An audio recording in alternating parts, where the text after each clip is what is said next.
Yo, what up guys, iReapism here, and welcome back to Emerald Dream. I am in creative mode. I've successfully beaten the map, as shown right here. Well, I was trying to do things before, but is almost complete. The Crown of Waking is complete. That's it. That's beating the map. Alright, this part of the video, I actually beat it in 19 episodes, but this episode I will talk about the areas and commentate over it in creative mode and tell you my opinion on each area. And I think this would be pretty cool for the map creator. I think he'll like this. So let's take a look at the first thing. This area. I really like this area actually. It's so well done actually. Just the structure of the area is very beautiful. It almost marks my render distance on far right there. So it's really big. It's huge. Large scale. He put a lot of time into this, I could tell. These giant trees look phenomenal. I really like the first area. I thought I was really in for a special tree in the map. For some reason, I want to explain this. This is not the map creator's fault. Me not exploring was my fault. So let's not blame him if you were thinking that it was his fault that all these good things were hidden away. I think the idea was to explore, to find great things like that. So I kind of, it was kind of my fault. Alright, this is the second area called Deep Sea Terminal. My opinion on this was, it's pretty straightforward. You're just in underground area. I'm trying to get night vision. Alright, you can't really see that well, but okay, let's assume we can. Alright, let's get it in here. So essentially this area was all about navigation. As you could see. It was all about water navigation. I think this was more annoying than the one before because the water was just pretty annoying. But obviously, death. This doesn't kill you right away. So this was pretty challenging for the second area. I have to say, I didn't favor this area any more than the others. Honestly, guys, I felt this area was too hard to be the second. To be quite honest. But who am I to say? This is just a opinion kind of video. So yeah, I didn't really think too much of this area at first. I thought, straightforward tunnel, but there was multiple passageways. It got very difficult. Yeah, so I remember struggling with this area in the beginning. So check on the next area. Alright guys, so this is Saragon province, and I actually thoroughly enjoyed this area. It was more like an open worlds type area where there's trees abundant everywhere. There was a lot of coal, I remember, over here. I always came back throughout the episodes to grab. And there was a nice, pretty corrupt castle over here. Corrupt as in the mobs that lie within, not the actual building style. The building style was really nice. I thoroughly enjoyed this area. One thing that I was very confused about was the random buildings. I thought they were of significance in this castle, but it turns out they're just buildings with probably loot in them. So yeah, this area was pretty cool, guys. Same structure. He put dark spots above here to make the nighttime, or actually the daytime, a lot more dark than it would be, and of course have night vision, so you won't really see that. However, I have to say this was a well done area, and just for my own curiosity, I want to see if this was all done in starting from the void. Alright, it was actually it was, yep, it was the void. This is pretty impressive. Bedrock box around the entire thing. I like that. I don't really use the bedrock box around the entire area. I'd assume that you wouldn't go that far. Yeah, it's pretty amazing, especially these areas here. You would think there's secrets, but it's just for aesthetics. The map creator is really focused on aesthetics, and to me that's a big essential part of the map. I focus on gameplay more than aesthetics.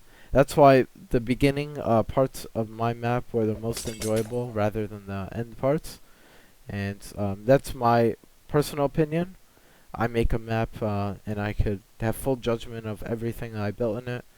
So I would assume that would be for everyone's case, I'd assume. To me, the first part of my map was completely enjoyable. So yeah, guys, this is my opinion of this area. The next area is called Tutang's Domain. So this area was pretty straightforward. You followed a path, of the soul sands right here. And I thought this area was pretty cool. As you could see on the top, this is actually blue wool. And it looked like you were under an ocean, in a way. I don't really know how to explain it, but it's a really cool effect. And it's very detailed. Like up there, it's completely flat, and all of this is so detailed. It's so amazing. I have to say, the aesthetics of this map was definitely a 9 out of 10. I'm joking. It's obviously a 10 out of 10. I'm just teasing the creator here. But yeah, it's definitely a 10 out of 10. I really enjoyed this map, especially the parts where didn't involve killing me multiple times to try to get my stuff. But I'm actually glad that I beat the map. This area was, it was kind of confusing in the basement, I have to say. The basement part of the castle over there. We'll fly over there. Yeah, so this area over here was quite confusing to me in particular. I don't know how other players, participated in this area and how they took it on. But to me, it was a little bit difficult. I didn't really know that this would lead to my entrance, one of these areas. I just didn't pay too much attention to it. It was really dark. It was actually very difficult, this area, I think. There's more natural mob spawns than ever. Now, I don't think this is his fault because he has plenty of dark areas in this area to allow conditioning. I guess I just got unlucky with the spawning.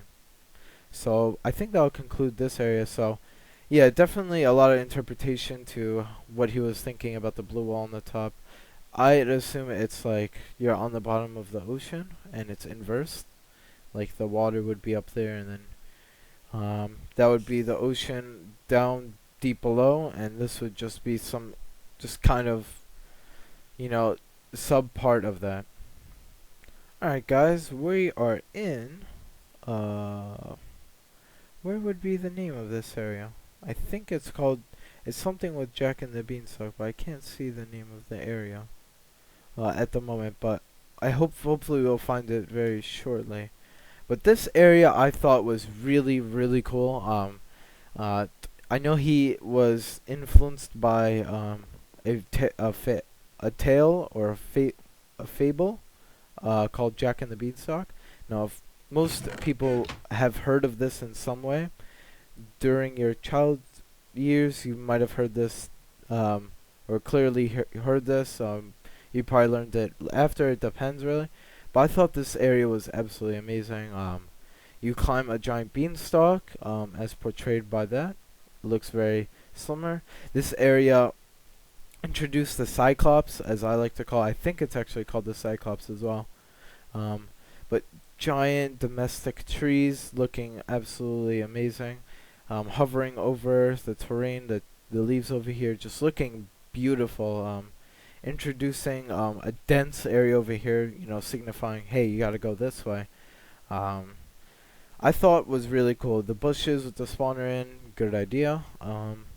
As well as the castle over here really blew my mind. I didn't expect to see a castle in this kind of build type area, but I actually never got the iron from this area. Here's the Cyclops. And look at this amazing tower. I thought this tower was really cool. This looks like an eye from a distance, so I thought that was really cool. So once I saw this area, I knew I was in for a battle. So, yeah guys, I thought this area was really cool. I feel that this was more of an introduction area than anything.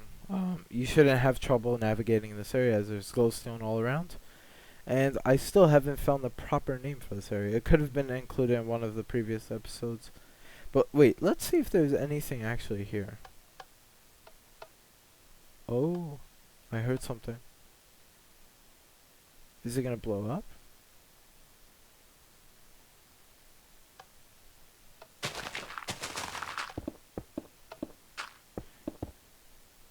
Oh, it sure is.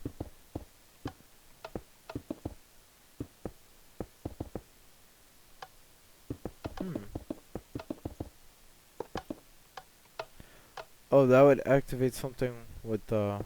Oh, a command block. I don't know what that command block would do, but... Okay. Alright, this area honestly looked amazing, but probably one of the most hostile in the times of the map. Now, the top part of here looks so nice. Mossy cobblestone with the birch leaves, with the glowstone and the dark wood. The spruce wood, of course, that is. And I thought this looked amazing. I'll actually put on peaceful now that we beat the map. So yeah, guys, this area looked absolutely amazing. It was really cool. It was a neat idea, like giant lily pads, sort of, right? And you know, it reflected kind of like a cavern-like area, with the waterfalls and secluded by the top and bottom. No void or anything like that. No open. Just merely signified by the consolidated area. A lot of gas spawners to prevent you from using the ceiling. I didn't use the ceiling. I didn't use anything like that, like in this map. I didn't really use tunneling or anything, but I thought this area was really cool. Definitely a big part of the map, I would say. Obviously every part, but this one, you know, critical to your resources, you know, all this kind of stuff. Introduction to witches mostly, or introduction of using witches more often, I guess. But you know, I found that quite interesting how witches were a prominent mob in this map. I saw them in almost every area, I think, excluding the first, of course, the first preliminary areas. But I thought that was pretty interesting. Next area.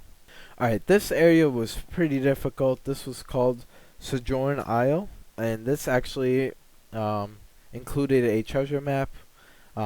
This area is pretty cool. One thing I don't like is I love these spawners' idea to make water not mobile and dangerous. I like that idea. But when you get shot into lava and stuff, or water, it's very annoying, I'd have to say. I don't favor areas with too much water. So this probably wasn't my most favorite area. But it was thoroughly enjoyable when I finally figured out where the area was. It took me a while, but I find out it was a really, really secluded cave. Very hard to notice, in my opinion. So I guess you know, you gotta just look around and kind of trust your instincts. You know, just dig down here. So this was a pretty neat area. Featured pretty elegant ships in Minecraft, and that was pretty cool. And yeah, this would be about my opinion for this area. Alright guys, so we're in this area. This area is called Infested Tracks. And as you can see, this is what I was talking about. See, there's two away, but they're spawning and dying. So yeah, that's why I used. This area was really, really well thought out, I think. It was a very, very difficult area, but the way he did it was so cool. Now that I look back at it, and not actually facing it, it was actually really well thought out. You get this kind of like in Team Fortress 2, you push the cart, right? And he's basically implemented that in a way. And yeah, let me just turn this on. He re-implemented it in a way where it could be used in Minecraft and actually benefit you as you go. You have iron golems spawn, but they're temporary. You have to wait for an next load. You had a spawner cart up here spawning back those spawners, even though it would be light down here. Just really neat area to enforce when going back in this area. You're dealt with the same kind of damage. So that was the cart, as you could see. And I thought that was really cool, honestly. And the wool continue, or not the wool. I'm so used to wools, but yeah, I thought that was pretty cool. So yeah. Alright guys, this is disintegration. This area was very difficult. This was an introduction of these creeper-like spawners that would spawn creepers with 3 TNT above their head. When destroying the TNT, they'll actually light as in the old TNT. And that's actually still part of a game, but a modified data value to give it that effect. Now, the gas spawners in this area were a pain, I have to say. Up here, there's some sort of blocks.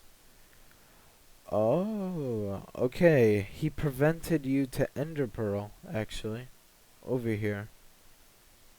Now, if I right click, they're getting rid. These are actually piston heads. I know this map making trick. It will prevent you from ender pearling, of course, but you can walk through it. And the only thing about it is that, well, that's the best part. You can walk through it, so it's essential for map creators to create invisible ender pearl barriers. Something I never needed to do in my map because it was an open cave style map. But yeah, I thought this area was pretty difficult, especially with the hovering lava. Now, if you were to update this lava, well, disaster ensues, really. That was actually diagonal. There we go. That would begin to update most of the lava, especially if you started from up there. Something like this. That would be disastrous. Alright guys, this area was actually pretty cool. I have to say this was one of the hardest area. This was actually the hardest area, glacial impact right here. It had to do with an asteroid. I thought this was a cool idea, the asteroid over here. Now if we go a little bit forward here, this asteroid doesn't, it looks kind of like, I don't know what you could make of an asteroid in this game, but actually it does kind of look like it. But I thought it was really cool. You know, in the long run, of course, they're not actually doing it. But it was really difficult. It was a kind of a different style of the map. Where it required you to go on layers upon layers of different type of spawning situations. And I thought that was pretty cool. The inner area doesn't really look like an asteroid, but I thought it was still an amazing idea to begin with.